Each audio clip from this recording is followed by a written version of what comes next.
Não foi por falta de aviso. Eu e outros austrolibertários verdadeiros alertamos a sociedade contra a ameaça Paulo Guedes desde o início. A fuinha de Chicago mostra agora a sua faceta mais sombria, manifesta pela sua reforma tributária de fazer inveja a um petista, e que inclui imposto contra dividendos.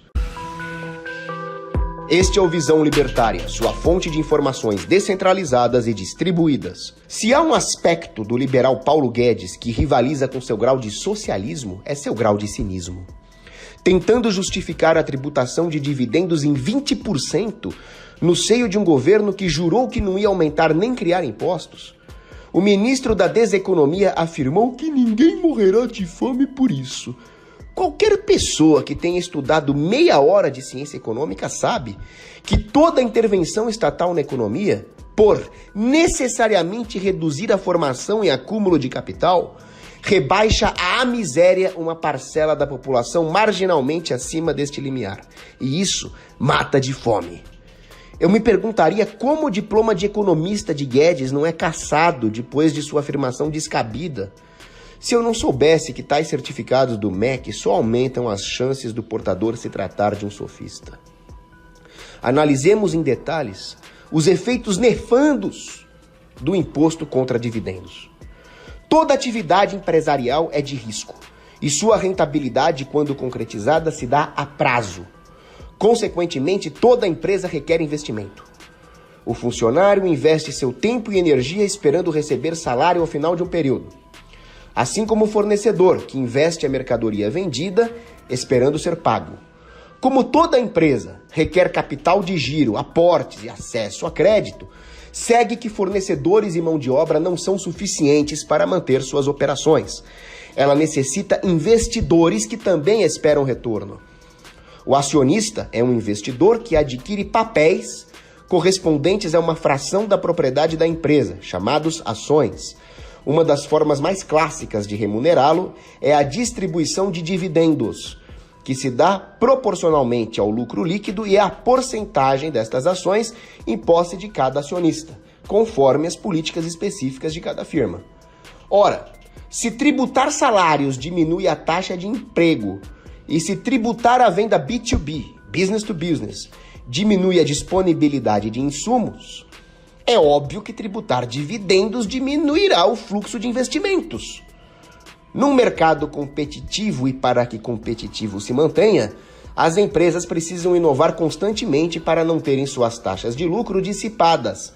E inovação requer investimento.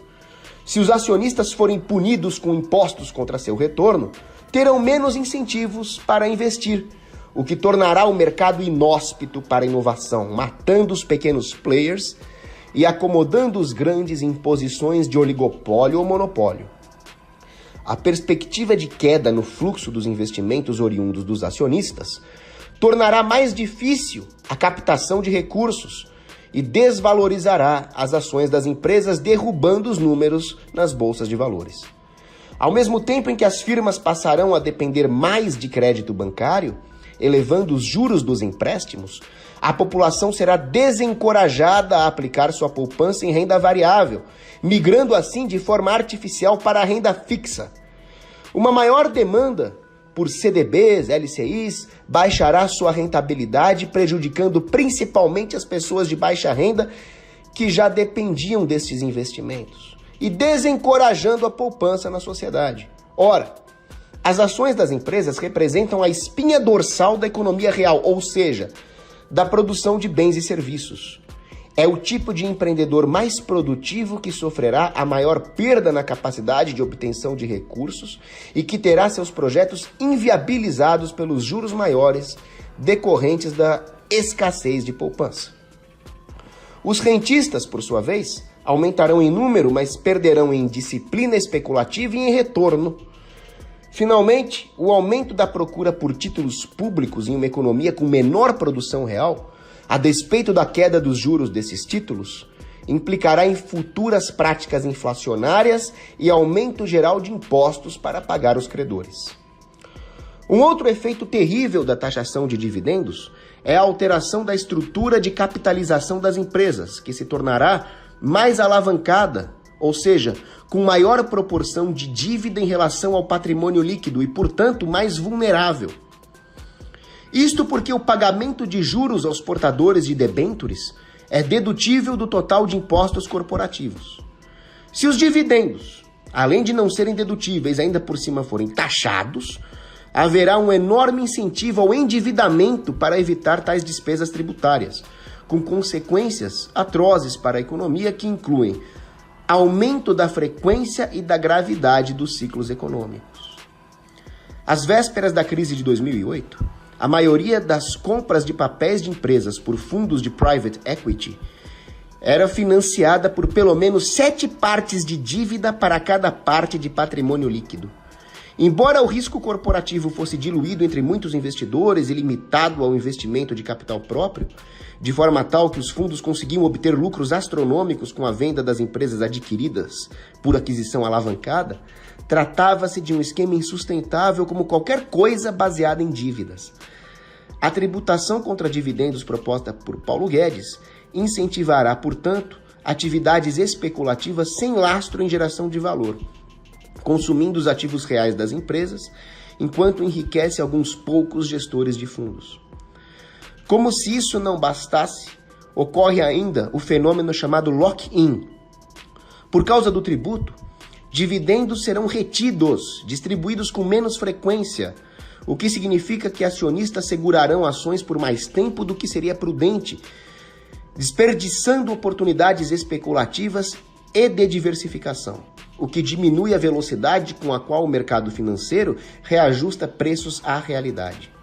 O lock-in prejudica ainda o crescimento econômico real, na medida em que torna menos dinâmica a realocação do capital investido, de fins de menor valor para fins de maior valor, além de diminuir a disponibilidade de capital de risco, venture capital, para financiar novos entrantes. A contrapartida que Guedes oferece para compensar a taxação de dividendos é irrisória. Atualmente, o empresário brasileiro é castigado por uma enxurrada de tributos que se soma aos 15% de imposto de renda contra a pessoa jurídica e que inclui CSLL, PIS, COFINS, atingindo pornográficos 34% de carga tributária contra a PJ. O que coloca o Brasil no vergonhoso 4º lugar mundial de roubo estatal contra empresas. E tudo isso sem contar os esbulhos estaduais, como o ICMS, e municipais, como o ISS.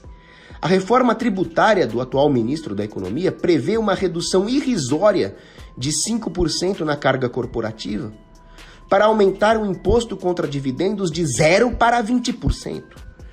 Empresas que distribuam 100% dos dividendos terão sua carga total aumentada para 43,2%, enquanto aquelas que distribuem o mínimo previsto em lei, ou 25%, terão uma desprezível redução de 1,4% na carga tributária total. Devemos lembrar que, em última instância, o objetivo de todo investimento é remunerar o investidor. Ser o meio de vida do capitalista é a atividade fim legítima de toda empresa, o que significa que tributar dividendos é atentar contra o justo pagamento devido à pessoa que deixou de consumir para arriscar seu capital, disponibilizando arranjos produtivos de recursos escassos, dos quais o assalariado e o cliente extraem valor. Foi Cristo quem disse que todo obreiro é digno do seu salário, o Evangelho de Lucas. Além do ataque à dignidade humana do acionista, o tributo contra dividendos também ameaça a própria existência do livre mercado, já que os papéis empresariais representam pedaços de propriedade privada essenciais para o exercício da prudência e da industriosidade na sua aplicação ao mercado. Tributá-los é socializá-los, e socializá-los é tornar o consumo imediato mais atraente que o investimento. São os acionistas que provêm o capital próprio das empresas que produzem nossos bens e serviços. E como lemos em Deuteronômio, capítulo 25, versículo 4, não atarás a boca ao boi enquanto debulha. A tributação contra dividendos é parte de uma guerra de Guedes contra a chamada pejotização estratagema mediante o qual indivíduos conseguem evitar a espoliação tributária e os descalabros da fascistoide legislação trabalhista, criando pessoas jurídicas para representar a si próprios ou aos contratados. São brechas jurídicas que, segundo o economista de verdade Ludwig von Mises, evitam crises de escassez, carestia e desabastecimento na sociedade. A fuinha de Chicago pretende encurralar o empresário brasileiro até condená-lo à míngua. Seu projeto tributário inclui submeter pessoas jurídicas offshore à alíquota de imposto de renda progressivo que hoje flagela as pessoas físicas produtivas, algo que nem mesmo o lulopetismo ousou fazer. Na minha opinião, Paulo Guedes é um socialista infiltrado no governo Bolsonaro. E é fato que ele é ligado ao consenso de Washington. Trata-se de mais um Sérgio Moro, de mais um Alexandre Frota, de mais uma Joyce Hasselman. Alguém que pretende apunhalar o governo pelas costas, a serviço do comunoglobalismo. Obrigado pela audiência. Este artigo foi escrito e narrado por Paulo Cogos. Se você gostou deste vídeo, clique no ícone de curtir abaixo e compartilhe em sua rede social. Se você deseja ser notificado de outros vídeos, inscreva-se no canal e depois clique no ícone de campainha. Até a próxima!